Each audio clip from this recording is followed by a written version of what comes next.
I've been working at Nyola 30 years next month, and I keep going back because I love the job I do. I really love my job.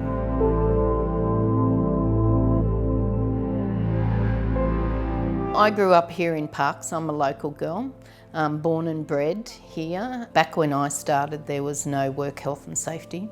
There was no lifters. We all did the lifting with our backs and our shoulders, and sadly, after 18 years of all that lifting, my back went on me and tried 4 times to get back to work. And the doctor said, enough's enough, that you just can't do it anymore. And that was a bit heartbreaking, because I love that one-on-one time with the residents. I had to go with Plan B, and I wasn't sure what that Plan B was going to be, but Baptist Care held on to me, which I'm very grateful for.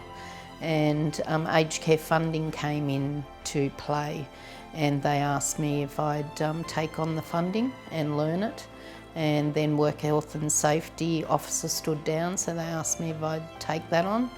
Then return to work with the injured workers, because I'd already been in that field. I knew what it was like to be injured and want to get back to work, so I took on that field as well. 2012, I was diagnosed with breast cancer. It was just a normal routine mammogram. We got a letter saying please come down to Orange, which is about an hour away. They said to me, we do think that you have breast cancer. So they did biopsies and told me that I'd get the results in 4 days. I was actually at work at Nyola when I got the diagnosis, and they did say that it is breast cancer. I've got great faith in the Lord, so I just knew it was time for him to drive the car and I was the passenger. So, and there was ups and downs. There was chemo, there was radiation. It was a journey and a half, but on the bumpy days I just asked God to slow down a little bit and hold me a bit tighter, which he did, and I had support from work. If I could come into work, I went. If I couldn't, then I just stayed home. So I ended up in hospital on 4 occasions, but work would always be there to call me, cheer me up, get me back to work as soon as I felt that I was able to go. The team at Nyola are fantastic. We're a family down there. We're a family with the residents, we're a family with the residents' families. So you need something, somebody's there for you. They're a fantastic team that I work with. I couldn't ask for anything better. I am a bit of a dress-up queen. There doesn't have to be an occasion, but if there is, it certainly helps me get the outfit sorted, and they enjoy it. I do remember dressing up as a jockey one time, and this elderly lady, she was 107, this lady, and she was concerned of me working all day as a jockey and working all day and then have to go and do a jockey in the afternoon because it was Melbourne Cup Day. So she was, I said, no, it's all good. My job for the residents is to put a smile on their face and make their day the best day that we could possibly give them. And if I'm going to wear a silly outfit and get a smile for the day, then my job's done.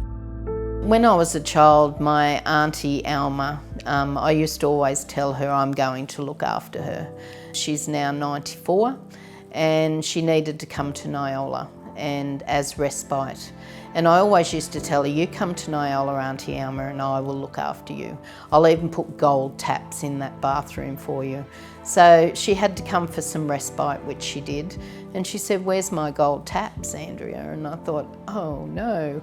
I said, oh, you have to be permanent, Auntie Alma, before you get those gold taps. So sadly, she had to become permanent. And now she's, where's my gold taps, Andrea?